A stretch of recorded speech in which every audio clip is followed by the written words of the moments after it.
Bonjour à toutes et à toutes. Nous sommes aujourd'hui en compagnie de Madame Ebri Touria. Bonjour. Bonjour. Madame Ebri, lors de votre première vidéo, vous nous avez présenté votre association. Oui. Et vous nous avez parlé de votre action et plus concrètement concernant les procédures et les difficultés que vous rencontrez pour cette procédure au Maroc. Pouvez-vous nous en dire plus?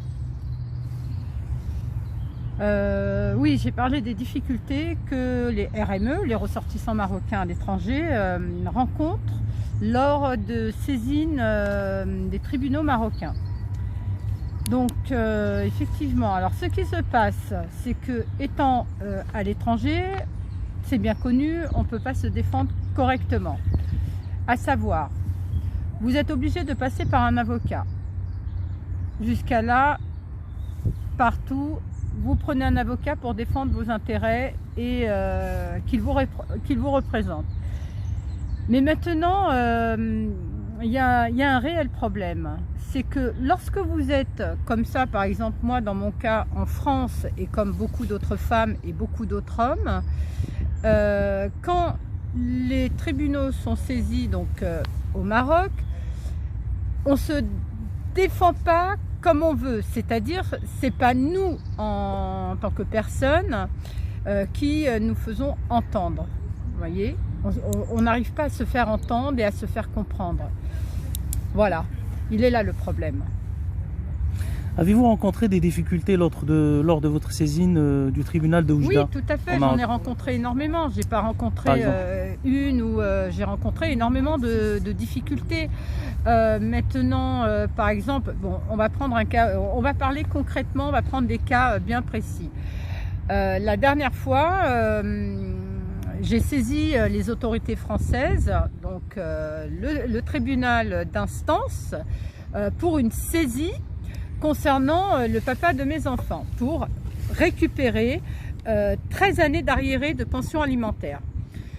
Et donc, qu'est-ce qui s'est passé? Monsieur, à force d'échanges entre son conseil, mon conseil, son conseil, mon conseil, dit qu'il pourrait payer cette dette, mais à hauteur de 40 € par mois. Donc 40 € pour un montant assez conséquent, c'est-à-dire que 100 ans, il me faudrait au moins 100 ans, ça c'est le minimum pour pouvoir récupérer donc la dette, parce qu'elle est conséquente, elle est assez conséquente.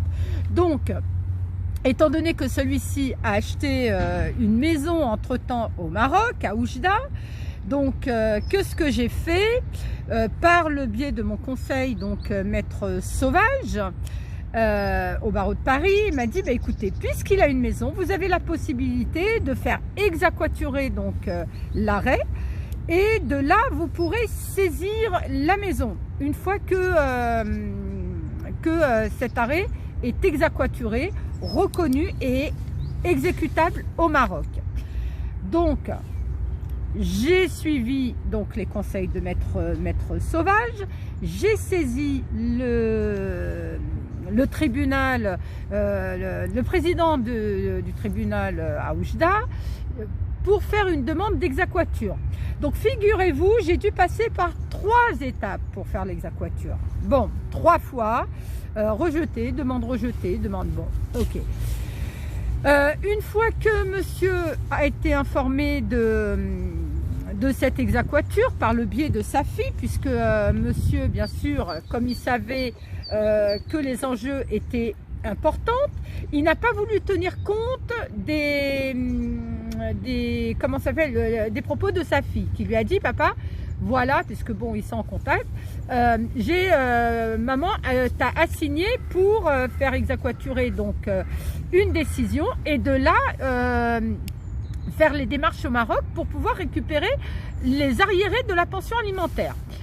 Bon, il n'a pas tenu compte, il s'en est complètement fichu. Ensuite, qu'est-ce qui s'est passé? Donc, une fois que l'exequatur est passé, donc j'ai un arrêt exequaturé, donc exécutable sur le territoire marocain. Donc, par la suite, j'ai demandé l'exécution de cette décision. Donc rebelote, monsieur a été à nouveau averti de la chose. Celui-ci n'a pas tenu compte de tout cela. Pour lui, il est hors de question de payer cette dette. Donc, une fois qu'il a été mis devant le fait accompli, lors de son dernier voyage en juillet 2019, là, l'huissier lui a fait part de la saisine. Et là, monsieur, il a fait semblant de tomber des nues. Ah bah non, non. Bon. Il a saisi le tribunal pour demander la suppression et l'annulation de l'assignation. Mais comment on peut aujourd'hui mettre en avant que, de toute manière, moi, je n'habite pas sur le territoire marocain. Je suis résident en France, donc cette assignation est frauduleuse. Bon, l'huissier a été entendu, puisque son avocat a été même très loin, puisqu'il a délibérément, comment s'appelle, fait des menaces à l'huissier en lui disant oui, j'ai la possibilité de t'envoyer en prison, comment tu as pu faire le PV en disant que monsieur a été assigné, il est informé et tout. Bon, l'huissier a été convoqué par le procureur et comme il l'a relevé, moi je suis huissier, j'ai fait mon travail. Moi, on m'a donné une assignation pour signifier, je me suis rendue à la maison en question. Une jeune fille m'a donné, donc a répondu à ma sommation. J'ai pris son identité. Celle-ci m'a dit qu'elle était la fille de monsieur. Et donc, je lui ai donné la signification et je suis partie. Moi, alors oui, mais vous savez que il est plus, lui, le père, il dit qu'il est plus en contact avec la fille. Mais bon, l'huissier, comme il a dit, mais moi, je ne suis pas là pour connaître des difficultés que rencontre un père avec sa fille ou une mère avec son époux ou qui que ce soit. Moi, j'ai fait mon travail. Voilà. Alors, ils ont saisi le tribunal, ils ont fait au niveau de la cour d'appel pour, en fait, demander l'annulation de cette signification, qu'elle était irrégulière. Sous prétexte que monsieur habite en France, qu'il n'a pas été informé, et que.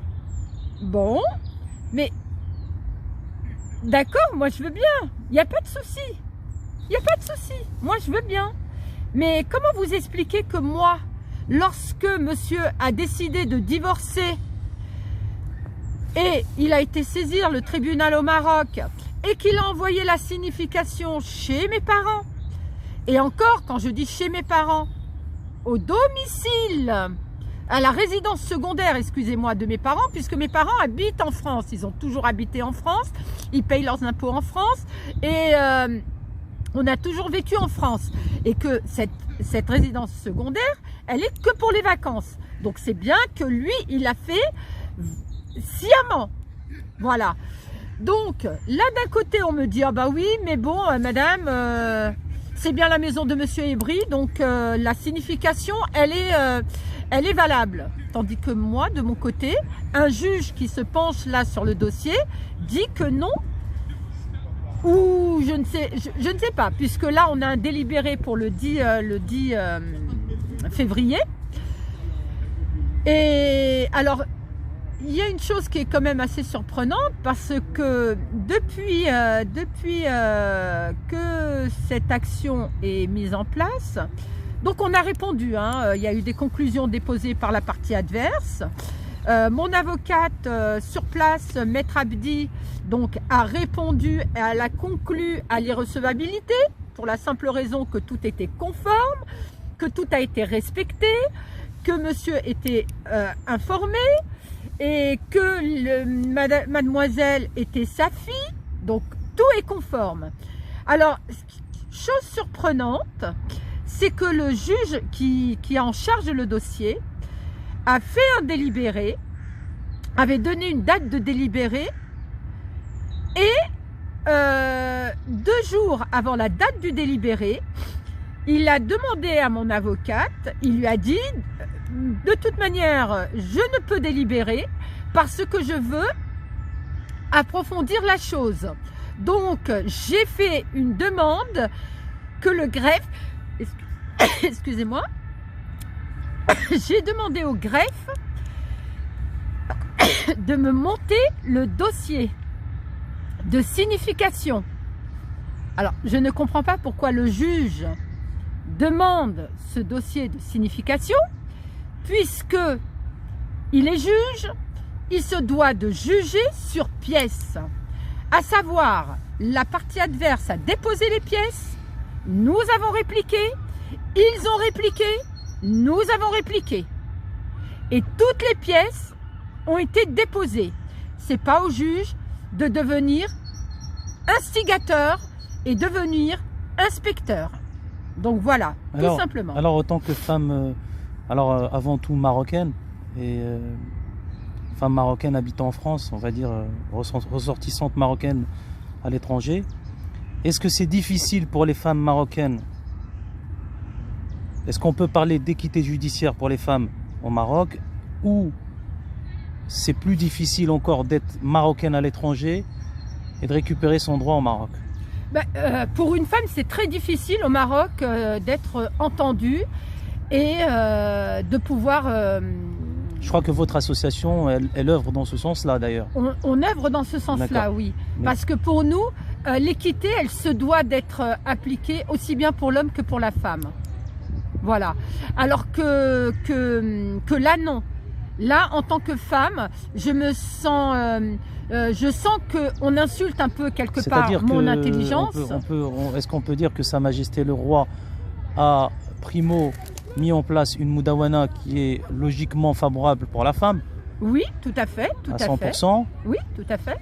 Est-ce que cette moudawana aujourd'hui... Sa Majesté le Roi, je le dis et redis, Sa Majesté le Roi a œuvré par rapport à la moudawana, ça a été son premier chantier, ça a été sa première bataille, parce que trop de femmes ont été lésées, trop d'enfants ont été lésés du fait que quand on lèse une maman, eh ben on lèse automatiquement les enfants. Ça, aujourd'hui, on peut l'expliquer comment et pourquoi. Comment? Moi, je vais vous dire une chose, hein, c'est simple. Hein. Oui. J'avais saisi le tribunal pour demander, par exemple, la contribution en charge du mariage en tant qu'épouse, puisque je suis l'épouse légitime de monsieur. Le tribunal au Maroc. Au tribunal au Maroc. Parce que tant que je n'étais pas divorcée, eh bien j'avais le droit à l'application de cet article. D'accord. Oui, avec moult difficultés énormes. Parce que qu'est-ce qui s'est passé? En plus, c'était une juge. C'est là où c'était encore plus surprenant, hein, quand c'est une femme qui juge.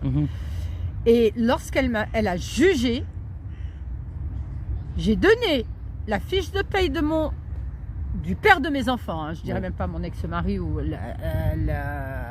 à la juge. Donc, j'ai donné la fiche de paye de monsieur. J'ai 2 enfants en pleine construction. Oui. J'ai eu le droit à 30 € par mois. 30 €, je vous assure, 30 € par mois. Oui. Que je suis tombée des nues. Qu'est-ce qu'on fait avec 30 €? Bon, alors, imaginez une Marocaine sur place. Imaginez une femme dont son mari se sépare. Elle a un loyer. Elle a à charge des enfants. Donc on l'invite, excusez-moi, et je vais dire le terme tel quel, on l'invite, et surtout bon, quand elles ne sont pas diplômées, quand elles ne sont pas... eh ben, on les invite à faire un travail, travailler leur corps. Oui, oui. Vous voyez, on les invite à cela. On a compris, le chantier est grand, c'est-à-dire l'association aujourd'hui pour... Non, l'applicabilité, si on veut appliquer, on applique. Si on veut appliquer, on le fait. Après, c'est au bon vouloir du magistrat. De la personne que vous avez en face. Ça dépend du bon vouloir du magistrat qui est en face. Ça dépend du magistrat que vous avez en face. Malheureusement, les magistrats, et je le dis haut et fort, je le dénonce haut et fort, les magistrats ne font pas leur boulot. Les magistrats... Pas tous. Fort heureusement. Oui. Heureusement qu'on n'a pas affaire Oui. à des magistrats qui ne vont pas au bout de... Regardez par exemple ici en France. Ici en France, eh bien ma foi, on ne se moquera pas d'une femme de la sorte. Oui. On ne se moquera pas d'elle. Vous imaginez 30 €? Donc bien sûr j'ai fait un courrier, j'ai fait un courrier à cette magistrate et je lui ai demandé, c'est une magistrate, je ne citerai pas son nom, mais je lui ai fait un courrier que j'ai envoyé au ministère de la Justice et j'ai demandé, mais cette magistrate, est-ce que en tant que femme, Oui. avec 300 dirhams, elle peut tenir un foyer? Parce que si elle peut tenir un foyer, eh ben moi je suis prête. Je suis prête à faire une chose. Je lui verse les 30 € et elle reste à la maison. Oui, c'est totalement... Oui, ce que vous dites est logique, quoi. Et après, on verra si elle pourrait, avec 30 € Ouais. subvenir aux besoins en tant qu'épouse, subvenir à des enfants. Voyez-vous, donc il faut arrêter. Des fois, il faut arrêter. Je crois qu'on dénonce pas beaucoup. Là, on va arriver aux difficultés que rencontrent les RME qui habitent à l'étranger. Est-ce que les RME, à votre avis, rencontrent des difficultés au niveau de la justice marocaine? C'est-à-dire que pour se défendre, par exemple, comme vous de France ou ceux de Belgique... On n'est pas sur place, il est là le gros problème. Oui. On n'est pas sur place. Alors, ça m'a coûté beaucoup plus en frais de transport, d'hôtel, pour aller me défendre que ce que j'ai gagné. Oui. Donc imaginez 30 €, faites le compte, 30 € multiplié par 12. Rien que le billet d'avion. Et ça m'a même pas remboursé mon billet d'avion. Exactement. Ouais. Vous voyez? Alors que on tiendra compte ici en France des difficultés justement de la saisine, des raisons. On va puiser, on va les chercher, on va les... Vous voyez? On va pas s'arrêter là. On fait pas les choses à moitié. Ou alors parce qu'il y a une méthode de travail, c'est habituel. C'est-à-dire, le cas de Khadija, c'est le même que Khadija. Le cas de Khadija, c'est la même situation que Zoubida. Et Zoubida, c'est le même que Halima. Voyez-vous? Il est là le problème. Il y a une prise de conscience qu'il faut qu'elle arrive à Sa Majesté le Roi. Moi, oui. Et d'ailleurs, là, le lancement de toutes les vidéos que je fais et que... Vous faites appel à ces femmes qui sont dans le même cas, peut-être j'appelle toutes les femmes à dénoncer, Ouais. et de prendre même le courage à lire leurs décisions. Moi, j'ai des décisions qui sont tellement rigolotes que j'en rigole quand je les lis et relis. Parce que 30 €, mais 30 €, vous imaginez ce que c'est? Alors, j'ai fait bien sûr appel de cette décision. Oui. J'ai eu 60 €, donc ça a été Aujourd'hui, doublé. les dizaines et des dizaines de dossiers que vous avez amassés, c'est que le début.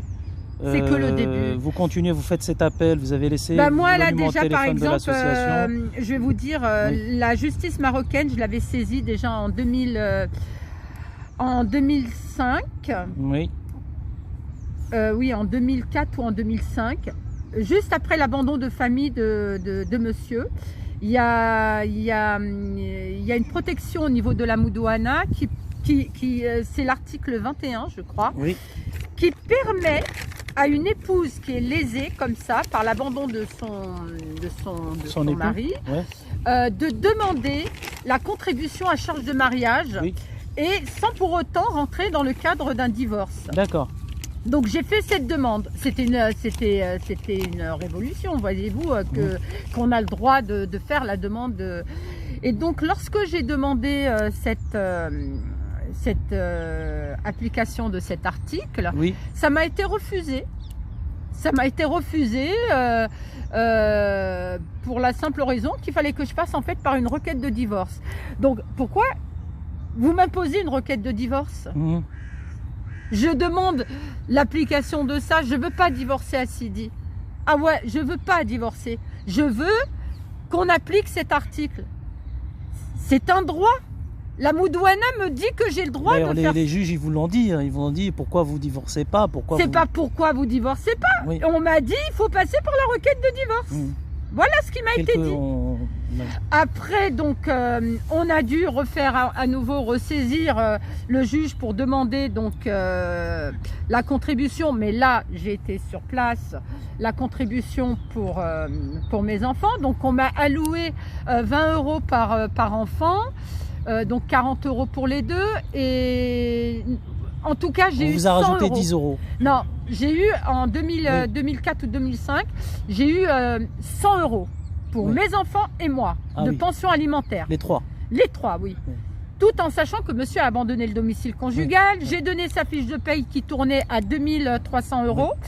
Et donc c'est facile aujourd'hui pour un Marocain d'abandonner sa femme, ses enfants, d'aller refaire sa vie complètement, aucune responsabilité n'est tirée derrière. Tout à fait, on les aide, oui. On les aide. De toute manière, à partir du moment qu'au Maroc, quand vous voyez, les tribunaux sont constitués essentiellement d'hommes. Oui. Une femme sur je ne sais combien de magistrats.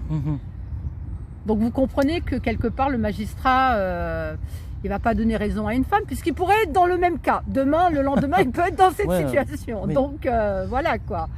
Donc il est préférable de léser et comme ça, bon.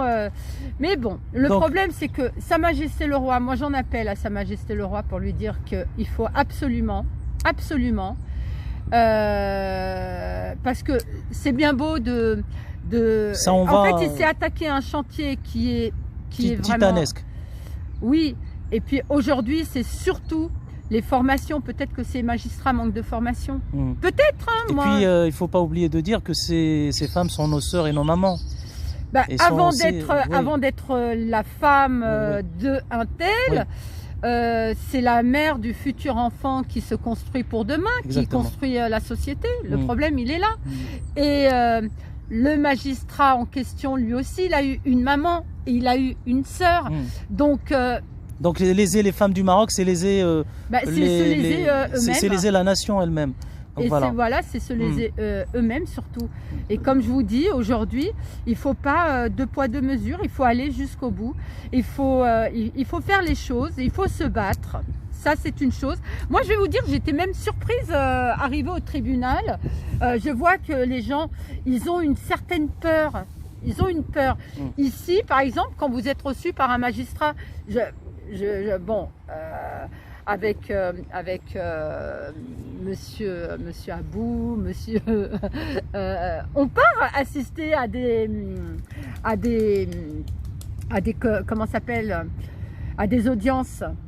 Même des prévenus, c'est-à-dire des personnes coupables d'avoir commis un délit sur le territoire français, il y a l'amusement du magistrat, il n'y a jamais de sévérité. Vous voyez, il n'y a jamais de sévérité. C'est-à-dire que le magistrat, il est conscient qu'en face de lui, il a un citoyen et quand il va rendre une décision, il va la rendre au nom du peuple.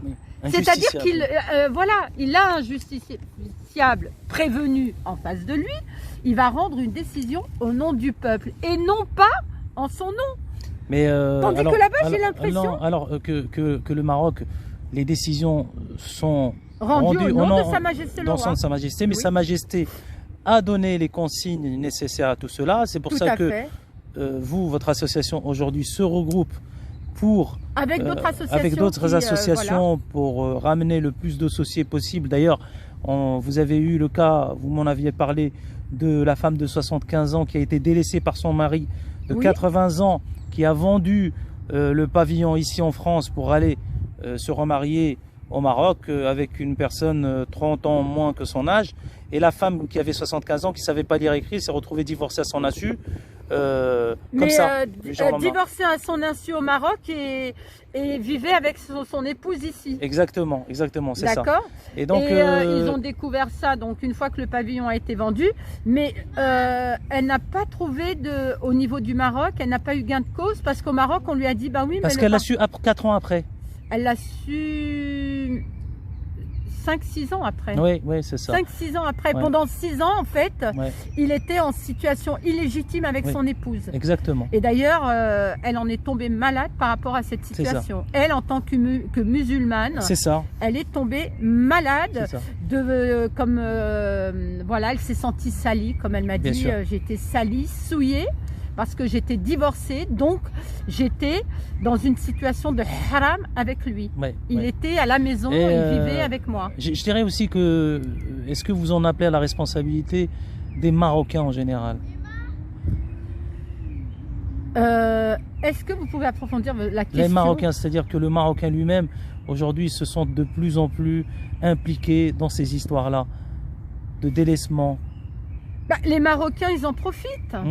Ils en profitent, les Marocains. D'accord. Les Marocains en profitent. Combien de femmes? Vous verrez, hein, si on fait le compte. D'ailleurs, je vais même proposer, je vais faire une proposition. On va faire, là c'est dans notre projet, c'est demander au niveau du ministère ici de la justice, demander le nombre de divorces, auprès des tribunaux au Maroc, pour essayer de comprendre, parce qu'en plus il y a une recrudescence incroyable de divorces. Hein. D'accord.